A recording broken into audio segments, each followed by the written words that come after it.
And Craig will start us with the first question. Okay. So last year, the legislature passed and the governor signed an initiative called Innovate PA, which allows insurance companies to purchase tax credits from the state. The program is expected to generate $85 million for early-stage tech investments. That follows other programs aimed at making Pennsylvania a hub of innovation. Should the state be even more active in attracting and retaining innovative companies and industries? If so, what specific policies would you pursue as governor? And we'll start with you, John Hanger. Well, the answer is yes, and what is striking about Governor Corbett is when he first came into office in 2011, he actually took the budget acts to the Ben Franklin partnerships and other programs that go really all the way back to the Thornburg administration that are designed to, in fact, support innovation and early stage manufacturing. This governor has a jobs record that is a disaster, and it's rooted in his conservative policies that have proven to be toxic for job creation. We've gone from creating 87,000 jobs in the last year of the Rendell administration to 18,000 in the third year of the Corbett administration.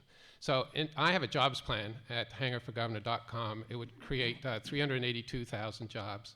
And included in that jobs plan is a proposal to essentially mimic the Ohio Future Frontier program that has proven successful in creating significant new manufacturing jobs in early stage companies. I proposed $30 million for that program in my jobs plan. In addition to that, we have a great opportunity in Pennsylvania to bring businesses here because we actually have affordable energy. And we need to do more to leverage our energy resources in a way that creates clean new business opportunities here. Thank you. My experience in dealing with technology comes from personal experience. I created a website and have set up my social media, and I find it very interesting, and I love learning. And along those lines, as a county commissioner, when I first came into office, there was one computer shared by like 7 people in the office, and it was not Windows-based. It was really something, so I had to push to get everybody a computer. So yes, do I support technology? Absolutely. And at the county commissioners level, at the statewide, we have a very innovative plan where they've partnered with Microsoft, Google, the big companies. And what we find is that we're able to now create a database where we can share between the district attorney and the judges and all of those people that need to know about people who might be picked up and in the system. So the bottom line is there's so much we can do. We need to be innovative. We don't have to reinvent the wheel. At the state, there's a lot of places we can improve our technology, and I think that I would love to make it public-private partnership and go that route. Thank you. Thank you. Katie Meaden. Well, thank you. I think innovation is one of the key areas where we can rebrand Pennsylvania and not just be a state where we celebrate the country's history, but where we invent the future. I think few Pennsylvanians know that we are just about the leading state in the country in the number of PhDs that we produce, in the research grants that we compete for and win, and in the patents that were issued. But where do we fall short? We fall short after those bright people graduate, off they go to Boston, Austin, or San Jose. We need to turn that around, and I think there are a couple of key things we can and should do. As John Hanger said, let's mobilize some dollars and cents to back up private equity and venture investments in that research to translate the research into new businesses. Second, I've proposed a series of tax incentives so that if you're willing to invest in one of our great businesses, that investment will be tax-free to you. Let new businesses take hold and take off in Pennsylvania. But third, government needs to be a partner. One story, quick. Axion. Axion is an advanced battery company. When I was secretary, we successfully brought it from Canada to Pennsylvania. How and why? Because we stepped up and introduced this fledgling new company to a big established battery company and gave credibility to that technology, enabling it to take off. Alison Schwartz? Thank you. Pennsylvania has an enormous opportunity in terms of the high-tech, particularly building on life sciences. It is definitely the job of the governor to make sure that we are promoting high-tech companies to grow here, to stay here, to expand here. And we are already, you may know, 7th nationally in high-tech employment. I'm not sure we think about ourselves that way. We should. It is really very important what we do in terms of promoting innovative industries. The great science research that is done in life sciences, which I know well, leads to biotech companies, get bought out by pharma. These are not only important industries, but they are also leading to some of the cures that are so important to all of us. I was part of creating the biotech greenhouses under Governor Ridge. So we have one here in Philadelphia, there's one in Pittsburgh, there's one in Harrisburg that promotes and helps to get dollars to our high-tech industries, help them be great businesses. So what the governor has to do is to help these companies move from ideas to actual companies, which is really what we can do with some of our great universities. So what it would do is to also make sure that we help incentivize that venture capital, which that early stage capital is very, very important. And we've done that through the Benjamin Franklin Partnership. I've always supported them, would do that again. But I would go even a step further. I would create a governor's prize for innovation to get to one company every year that has created a new product, a new idea off of a patent, and give them real dollars and create a competition for the very best and brightest to not only stay here and create ideas, but to turn them into products and businesses that can grow and stay in Pennsylvania. Okay, the question was really on what role does government have to play in fostering innovation in a new economy. And I think government does have a very important role to play at the margins in making the free market work better. But the focus should be on making the economy work better, working at the margins, should make society work better, and should be devoted to those kinds of things rather than rewarding or giving preferential treatment to friends.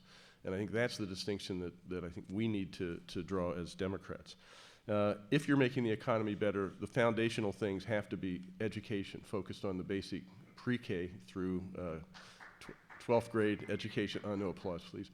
And, but it also should be looking at, as a couple people said, and monetizing some of the assets, the intellectual capital coming out of our universities. And I have a plan, my manufacturing jobs plan, I think talks about this. We need to level the playing field so that we actually have a tax system. We actually have regulations and rules of the game that actually create a level playing field for all participants in the market rather than just a preference to few. And we need to invest in infrastructure, not just fixing the roads and bridges, but doing things that will actually make Pennsylvania better, more attractive for businesses. So again, government does have a role to play. It ought to work at the margins of the market, and it ought to be doing things like tax credits, even grants, to make it work better for society, to make Pennsylvania the kind of place we want it to be. But it should not be choosing these things on the basis of who we know and who has contacts and connections. Thank you. Thank you. It's time for our first on-the-spot question, and for that we're going to come right back to you, Tom Wolf. It's a convention of modern campaigns that candidates release their tax returns so that people can understand something about their personal finances. I want to ask you specifically about your family business, which is an important part of your personal narrative and an important qualification in your campaign materials. The fact that you retooled and kept the jobs in Pennsylvania, that you provide health care for your employees and share 20 to 30% of the profits with the employees. And so my question is, are you prepared to share with the media tax returns or other documentation that will independently confirm these important details about the business? Yes, and thank you so much for giving my campaign pitch on the 20 to 30%. I appreciate that. Yes, absolutely. That's it? Okay, swell. Well, we'll move right along. But just to follow up, what are you going to show us? What'll tell the story? I checked the SEC. I don't know if you file. No, we're a private company, privately held, right? But I'll share whatever people like you want me to share. My personal tax returns, the company information. by the way, one of the things you get with a 20 to 30% sharing of the net profit is, in many ways, you act like a publicly traded firm, because we have to share, and we do willingly on a daily, weekly, monthly basis, financial results with all of our employees, because we have to make sure that they understand where we are, and those figures have to make sense. So well, I'll be happy to share whatever anybody wants to see. That's been my practice throughout my business career. Very good, thank you. All right, next question for Craig. All right, question for you. Privatizing the state's wine and spirits stores is an issue that won't go away anytime soon. Previous efforts have failed, but there's word now that the governor and legislative leaders are planning a new effort in 2014. Where do you stand on liquor privatization? If you're against it, how do you justify being only one of 2 states, the other being Utah, to control alcohol so tightly?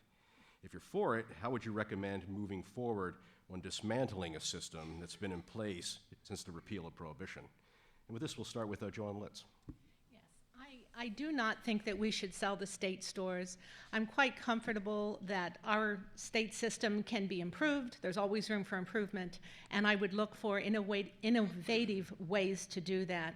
If a private company can do it, there's no reason the government can't. As a county commissioner, part of our duty is to treat drug and alcohol addiction. And I think that this is one way that we have more of a handle on who is purchasing the wines and spirits, and it's another way that we can keep it from getting into the wrong hands, the young people who should not be drinking it to begin with. I think that the controls are there, and it's a way to move forward. Thank you. Yes, this is a perennial issue, but I think the first question for anyone who would propose to privatize the liquor stores is, where are you going to get the $500 million in income that those liquor stores deliver to the general fund, and what would you propose to cut to make up for that difference? To me, when you look at it that way, it's clear that privatization would hurt working families because good programs would otherwise suffer. What I would do is to step forward to modernize our liquor stores, to make it so that it is a more convenient experience for the customer, that we expand retail operations, expand the hours of operation. For example, the numbers and estimates with respect to that activity run to the order of $100 million additional revenue a year that the state could realize. Now, I've stepped forward and I've made a specific proposal relevant to this that would help working families. Specifically, it's absolutely imperative that we reinvest in education in this Commonwealth. Governor Corbett has severely cut not only K through 12 education, $1 billion cut, but also has dramatically cut our public colleges and universities and the assistance to working families to afford that tuition. I've proposed a modernization of the state stores in order to fund an initiative to make college affordable, and specifically have proposed a middle-income grant program and a Dream Scholarship program that modernization would support. Nelson Shores. Yes, I would not sell off our liquor stores. I would instead modernize them. And a couple of ideas that have been put out there that I could support readily. I do think it's crazy that you can't buy a 6-pack of beer in Pennsylvania easily. Other people share that concern, I think, but that you shouldn't have to go into a bar or a tavern to do that. You should be able to buy a 6-pack of beer at a beer distributor. Why not do that? Let's do that. I do think that some of the innovations that are already in place, where you have a state liquor store inside a supermarket, or in fact in Philadelphia there's even one inside a restaurant, actually works. It is carefully controlled but convenient. So I think that works. I think it should be fine to be able to buy wine from a winery, and to be able, if you're lucky enough to go to Napa Valley, send a case back. Lucky you. I think that should be done. But this is not a time for us to be cutting decent paying jobs, to really diminish the really good job that our liquor stores do in controlling sale of liquor. I think that works pretty well. But there are things we could do to make sure that it is convenient and safe. One other point I would make, because we're sitting here in Philadelphia, a lot of work has gone into really closing stop and goes.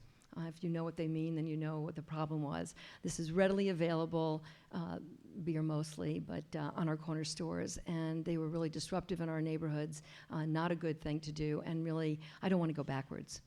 And this governor has made liquor privatization the top priority.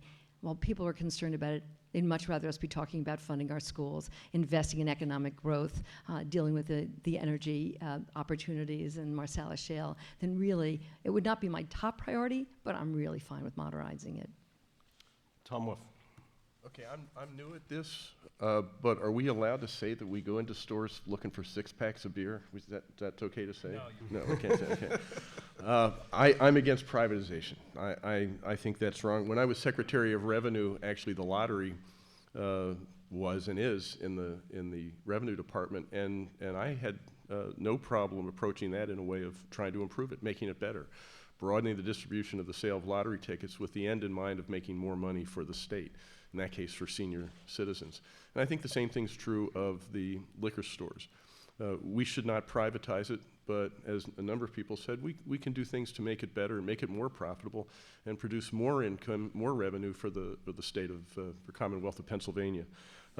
There are things we can do to make it better. There are things we can do to absolutely increase the revenues coming to the state. And I think we ought to look at all of those things. Many of the things have been mentioned, but privatization is not the means to that better end. John Hanger. I'm opposed to privatization of the liquor stores. It's essentially a short-run sugar rush and a long-term hangover, at least in terms of revenues. It does create a huge hole. Obviously, I'm also opposed because I don't apologize for wanting to defend good-paying jobs, union good-paying jobs. There are over 6,000 union good-paying jobs, and I'm glad to defend those. Pennsylvania needs more good-paying jobs and, frankly, more union jobs. I certainly do support the reforms to increase convenience package, allowing purchases of 6-packs and the locations and buying wine by mail. All of that is good common sense stuff. But let's also remember why Tom Corbett has a lousy job creation record. He believes in all of these conservative myths, and one of them is privatization. He's not just trying to privatize the liquor stores, which would actually probably destroy good-paying jobs. He's trying to privatize the lottery, and very frankly, he's trying to privatize public education. It's not an accident that we've gone from creating 87,000 jobs in the last year of the Rendell administration to 18,000 jobs in the third year of the Corbett administration. My platform is a complete reversal. I'm a proud progressive, and this is an example of why I am a proud progressive. Thank you.